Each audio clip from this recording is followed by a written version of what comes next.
A very good afternoon, students. Once again, I'd like to welcome you all to our teaching learning session. तर आजच्या आपल्या या मराठी विषयाच्या तासिकेला तुम्हा सर्वांचे मी स्वागत करते. तर विद्यार्थ्यांनो, आपण मागील भागामध्ये अप्पाजींचे चातुर्य हा पाठ अभ्यासत होतो. या पाठामध्ये आपण काय बरं बघितले तर ते आपण आता थोडक्यात थोडंसं रिवाइज करूया. तर मागील भागामध्ये आपण बघितलेलं की कशा प्रकारे अप्पाजींनी आपल्या चतुराईने कलिंग देशाचा जो राजा होता त्या राजाचे मन जिंकले किंवा त्यांना आनंदित केले असं आपण म्हणू शकतो. तर या पाठामध्ये या पाठाचे आपण दोन भागामध्ये विभाजन केले. भाग 1 मध्ये आपण अप्पाजींची फर्स्ट स्टोरी ऐकलेली आहे. तर या भागामध्ये आपण सेकंड स्टोरीला आता दुसरी स्टोरी आपण सुरुवात करूया. तर त्याआधी थोडक्यात आपण जाणून घेऊया की मागील भागामध्ये अप्पाजींचे चातुर्य कृष्णदेवराय हा जो विजयनगरचा राजा होता यांचे प्रधानाचे नाव काय होते? अप्पाजी. अगदी बरोबर. तर अप्पाजींची परीक्षा घेण्याचं कलिंग देशाच्या राजाने ठरवलं. कारण त्यांची ख्याती सगळीकडे झाली होती की अप्पाजी हे खूप हुशार आहेत, कुठलीही परीक्षा ते सहजतेने काय करतात, पास करतात अशा प्रकारे. तर म्हणून कलिंग देशाचा जो राजा होता त्या देशाच्या राजाने अप्पाजींची परीक्षा घ्यायचं ठरवलेलं. आणि कशा प्रकारे त्यांनी परीक्षा घेतली? त्यांनी काय केलं की विजयनगरचा जो राजा होता या राज्यामध्ये छान आणि चवदार कोबी मिळतात असा निरोप त्यांनी पाठवला. आणि मला सुद्धा तुमच्या या राज्यातले चवदार कोबी खायची, त्याची आस्वाद घेण्याची इच्छा आहे असा निरोप त्यांनी कृष्णदेवरायांना पाठवला. कृष्णदेवराय यांना सुद्धा कलिंग देशाच्या राजाला आपल्या राज्यातले छान आणि चवदार कोबी पाठवण्याची इच्छा होती. परंतु त्यांच्यापुढे प्रश्न काय होता? त्यांच्यापुढे प्रश्न असा होता की कलिंग देशात जाईपर्यंत किती महिन्यांचा कालावधी लागत होता?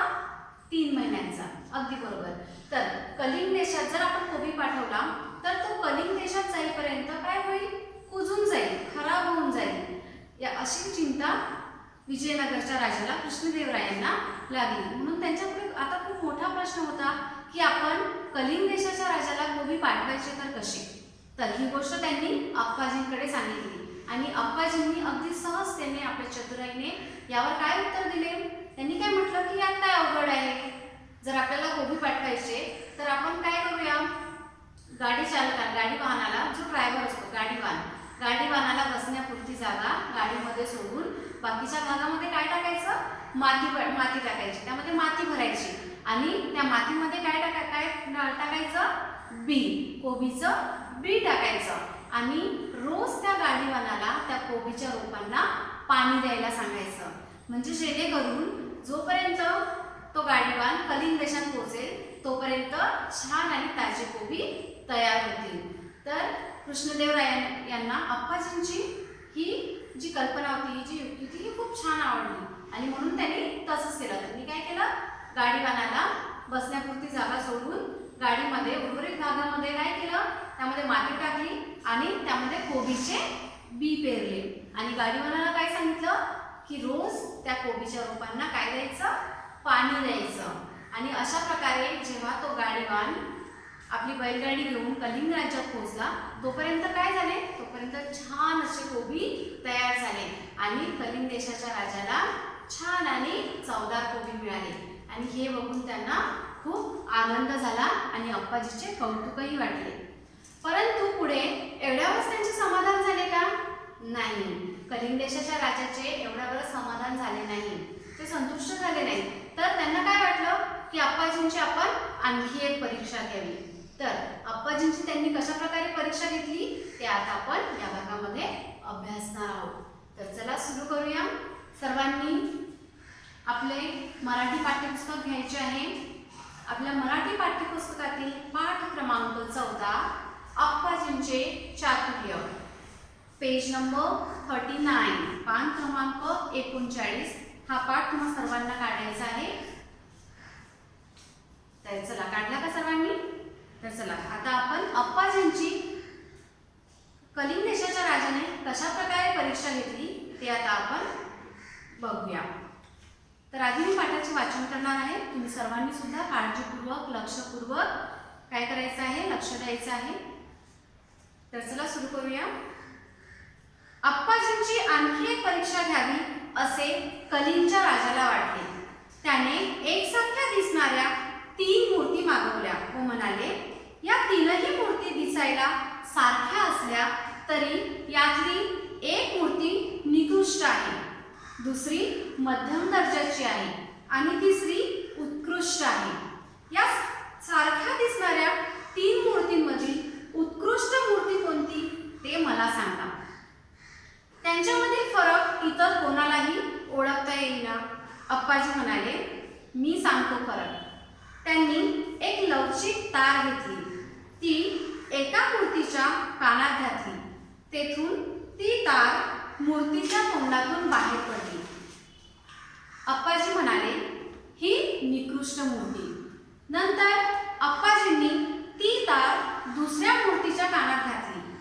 ती तार त्या मूर्तीच्या दुसऱ्या कानातून बाहेर पडली. अप्पाजी म्हणाले, ही मध्यम दर्जाची मूर्ती. तिसऱ्या मूर्तीवरही अप्पाजींनी हाच प्रयोग केला. त्या मूर्तीच्या कानात घातलेली तार तिच्या तोंडातून व दुसऱ्या कानातून कोठूनच बाहेर पडली नाही. अप्पाजी म्हणाले, ही उत्कृष्ट मूर्ती. अप्पाजींनी कलिंग राजाला त्याच्या प्रश्नाचे उत्तर दिले.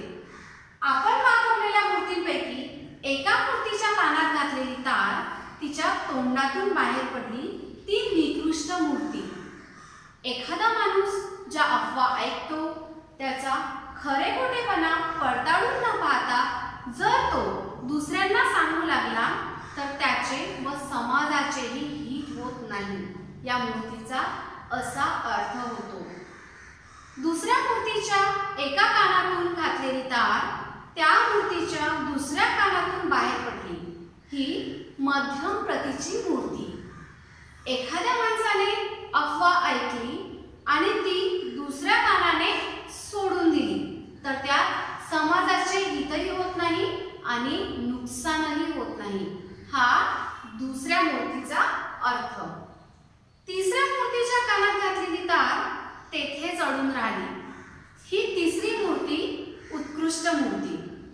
अफवा ऐकल्यावर जो माणूस दुसऱ्या कानाने ती सोडून देत नाही किंवा लगेच ती दुसऱ्याला सांगत नाही तर तिच्या खरे खोटेपणाची खात्री करून घेतो आणि आपण काय ऐकले ते पुराव्याशिवाय सांगत नाही, तो माणूस उत्तम, हा तिसऱ्या मूर्तीचा अर्थ होय. कलिंगच्या राजाला अप्पाजींचे उत्तर मिळाले. अप्पाजींनी तीनही मूर्तींचा दर्जा ओळखल्याने राजा संतुष्ट झाला. त्याने अप्पाजींचे व कृष्णदेवरायांचे अभिनंदन केले. तर बघा, या भागामध्ये आपण कशा प्रकारे कलिंगच्या राजाने अप्पाजींची दुसऱ्यांदा परीक्षा घेतली ते आता अभ्यासणार आहोत. तर बघा, पहिल्या परीक्षेमध्ये तर अप्पाजींनी आपल्या चातुर्याने कलिंग देशाच्या राजाला काय केले, त्यांना आनंदित केले. परंतु त्यावर संतुष्ट न होता कलिंग देशाच्या राजाने आणखी अप्पाजीची एक परीक्षा घ्यायचे ठरवले. तर ती परीक्षा कशा प्रकारची होती, ती अशा प्रकारे. तर त्या राजाने काय केले, त्या राजाने एकसारख्या दिसणाऱ्या 3 मूर्ती मागवल्या ज्यामध्ये थोडासाही फरक नव्हता. त्या तीनही मूर्ती एकसारख्या दिसत होत्या आणि त्या 3 मूर्ती मागून ते काय म्हणाले, ते म्हणाले की या तीनही मूर्ती दिसायला सारख्या असल्या तरी यातील एक मूर्ती निकृष्ट आहे. आता निकृष्ट याचा अर्थ काय, निकृष्ट म्हणजेच काय, वाईट किंवा कमी प्रतीची म्हणजेच लो क्वालिटी. त्याची क्वालिटी कशी आहे, लो आहे, ती वाईट दर्जाची आहे, निकृष्ट प्रतीची आहे. दुसरी मूर्ती मध्यम दर्जाची आहे. मध्यम म्हणजेच काय, मधली, मीडियम. दुसरी मूर्ती वाईटही नाही तर चांगलीही नाही, ती कशी आहे, मीडियम, मध्यम दर्जाची आहे. मध्यम म्हणजेच काय, मधली, मीडियम. आणि तिसरी जी मूर्ती आहे ती कशी आहे, उत्कृष्ट आहे. उत्कृष्ट म्हणजेच काय, उत्कृष्ट म्हणजेच उत्तम, चांगली, ज्याला in English it is called as excellent.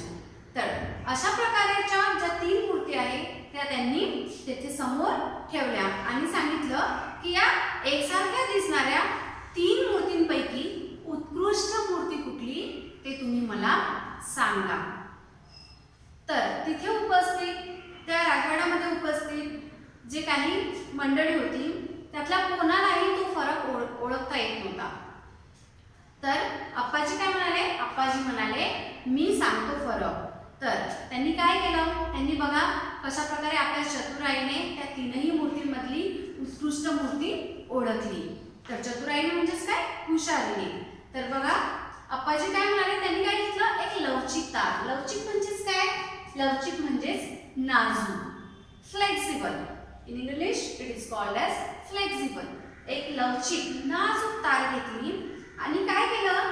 ती तार एका मूर्तीच्या कानात घातली. तेथून ती तार मूर्तीच्या तोंडातून बाहेर पडली. तर बघा लवचिक म्हणजे फ्लेक्सिबल तार घेतली जेणेकरून तिला ज्या दिशेने आपण मोडू त्या दिशेने ती मोडल्या जाईल. तर आप्पाजींनी काय केलं? ती तार घेऊन एका मूर्तीच्या कानात टाकली आणि त्या मूर्तीच्या कानात टाकल्यानंतर ती तार कुठून बाहेर पडली? ती तार त्या मूर्तीच्या तोंडातून बाहेर पडली. आणि आप्पाजींनी काय सांगितलं? आप्पाजींनी सांगितले की ही कुठली मूर्ती आहे? ही कुठल्या दर्जाची मूर्ती आहे? ही निकृष्ट दर्जाची. निकृष्ट म्हणजेच काय? वाईट, लो क्वालिटी, निकृष्ट दर्जाची मूर्ती आहे. नंतर आप्पाजींनी काय केलं? तीच तार दुसऱ्या मूर्तीच्या कानात घातली आणि दुसऱ्या मूर्तीच्या कानातून ती तार बाहेर पडली. तर बघा पहिल्या मूर्तीच्या कानातून टाकलेली तार कुठून बाहेर पडली? तोंडातून बाहेर पडली. आणि जेव्हा आप्पाजींनी दुसऱ्या मूर्तीच्या कानात तार टाकली तेव्हा ती कुठून बाहेर पडली? ती सरळ दुसऱ्या कानातूनच बाहेर पडली. तर आप्पाजींनी यावर आपली काय प्रतिक्रिया दिली? आप्पाजी म्हणाले ही कुठल्या दर्जाची मूर्ती आहे? ही मध्यम म्हणजेच मधली, मीडियम, ही मीडियम दर्जाची मूर्ती आहे. आणि नंतर आप्पाजींनी काय केलं? त्याचप्रमाणे सेम तार आप्पाजींनी तिसऱ्या मूर्तीच्या कानात टाकली आणि ती तार कुठून बाहेर पडली का? बघूया. बघा तिसऱ्या मूर्तीवरही आप्पाजींनी हाच प्रयोग केला आणि त्या मूर्तीच्या कानात घातलेली तार तिच्या तोंडातून व दुसऱ्या कानातून कोठूनच बाहेर पडली नाही. तर बघा तिसऱ्या मूर्तीमधला काय फरक आहे तो आपल्याला सुद्धा येथे लक्षात येईल की पहिल्या मूर्तीच्या कानात घातलेली तार तोंडावाटे बाहेर पडली, दुसऱ्या मूर्तीच्या कानात घातलेली तार दुसऱ्या कानातून बाहेर पडली आणि तिसऱ्या मूर्तीच्या कानात घातलेली तार ती तोंडातूनही नाही तर कानातूनही बाहेर पडली नाही. तर आप्पाजी काय म्हणाले? ही कोणत्या दर्जाची मूर्ती आहे?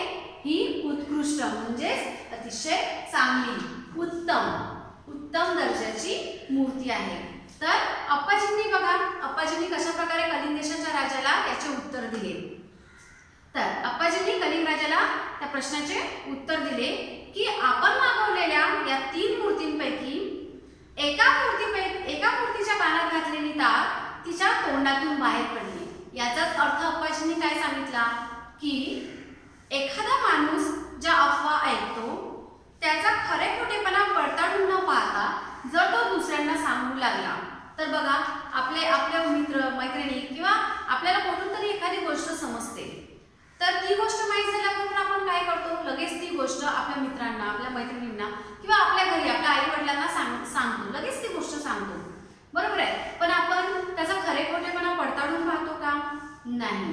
तर बघा त्याचा खरे खोटेपणा पडताळून न पाहता म्हणजे ती गोष्ट योग्य आहे की नाही, ज्यांनी सांगितली तशीच्या तशी ती ऐकून आपण लगेच दुसऱ्यांना सांगतो.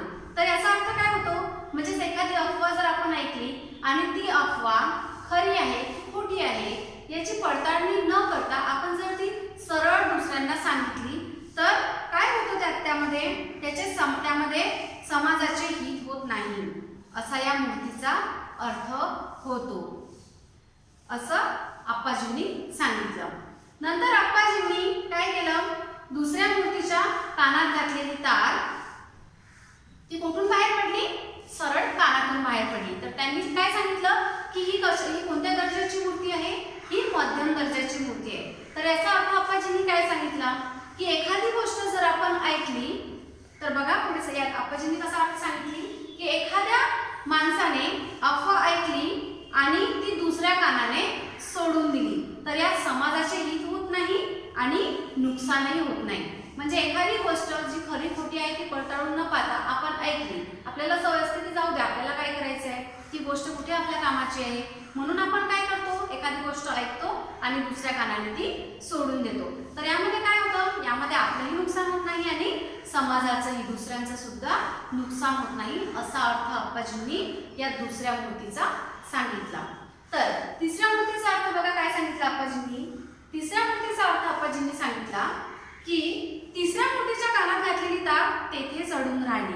म्हणजेच काय की एखादी अफवा ऐकल्यावर जो माणूस दुसऱ्या कानाने ती सोडून न देता किंवा लगेच ती दुसऱ्याला न सांगता तिच्या खरे खोटेपणाची खात्री करून घेतो आणि आपण काय ऐकले ते पुराव्याशिवाय सांगत नाही, तो माणूस उत्तम, म्हणजे ती मूर्ती उत्तम दर्जाची. तर कळालं का तुम्हाला तिसऱ्या मूर्तीचा अर्थ. तिसरी मूर्ती का बरं उत्तम आहे की एखादी गोष्ट जर आपण ऐकली आणि ती गोष्ट सरळ दुसऱ्याला न सांगता किंवा सरळ ती गोष्ट कानाबाहेर न करता, म्हणजे सोडून न देता, ती गोष्ट खरी आहे की खोटी आहे यावर आपण काय हे जर आपण पडताळून बघितलं, ठीक आहे, एखाद्या पुराव्याने ती गोष्ट जर दुसऱ्यांसमोर सादर केली तर ते उत्तम असा अर्थ या तिसऱ्या मूर्तीचा अप्पाजींनी सांगितला. आणि कलिंगच्या राजाला त्यांच्या प्रश्नाचे उत्तर मिळाले. हे उत्तर ऐकून कलिंग देशाचा राजा आनंदी झाला आणि अप्पाजींच्या चतुराईचे त्यांनी कौतुकही केले. या तीनही मूर्तीचा दर्जा ओळखल्याने राजा संतुष्ट झाला आणि अप्पाजींचे व कृष्णदेवरायांचे त्यांनी काय केलं, अभिनंदन केले. तर बघा इथे आपण काही शब्द दिलेले आहे. मूर्ती म्हणजेच काय, प्रतिमा. अफवा, जो शब्द आपल्याला अफवा आलाय, अफवा म्हणजेच काय, खोटी बातमी, फेक न्यूज. त्यानंतर संतुष्ट झाले म्हणजेच काय, समाधानी झाले, त्यांच्या प्रश्नाचं त्यांना उत्तर मिळालं म्हणून ते काय झाले, समाधानी झाले. त्यांचे पुरावा, पुरावा म्हणजेच काय, दाखला, ज्याला in English it is called as proof, proof असे म्हणतो. हित म्हणजे काय, समाजाचे हित म्हणजेच काय, कल्याण किंवा चांगले विचार, त्यांच्या प्रती असलेले आपले चांगले विचार, त्याला आपण in English it is called as well being. खात्री, खात्री म्हणजेच काय, विश्वास, फेथ. तर अशा प्रकारे अप्पाजींनी तीनही मूर्तीचे वर्णन करून कशा प्रकारे आपण समाजाचे हित करू शकतो, त्यांनी या तीनही मूर्तींचा दर्जा ओळखून काय केलं, कलिंग देशाच्या राजाला संतुष्ट केले, समाधानी केले. तर आपण या पाठामध्ये बघितलं आहे की कशा प्रकारे कलिंग देशाच्या राजाने अप्पाजींची एकदा नाही तर दोनदा परीक्षा घेतली आणि त्या दोन्ही परीक्षेमध्ये अप्पाजी काय झाले, पास झाले असं आपण म्हणू शकतो. त्यांनी कलिंग देशाच्या राजाला त्यांच्या दोन्ही प्रश्नाचे उत्तर देऊन त्यांना काय केलं, संतुष्ट केलं, समाधानी केले आणि त्या राजाने अप्पाजींचे कौतुकही केले. तर येथे आपला पाठ आता संपलेला आहे. या पाठावरील जो स्वाध्याय आहे तो मी तुम्हाला देणार आहे. तर पुढील भागामध्ये आपण नवीन पाठ अभ्यासूया. धन्यवाद.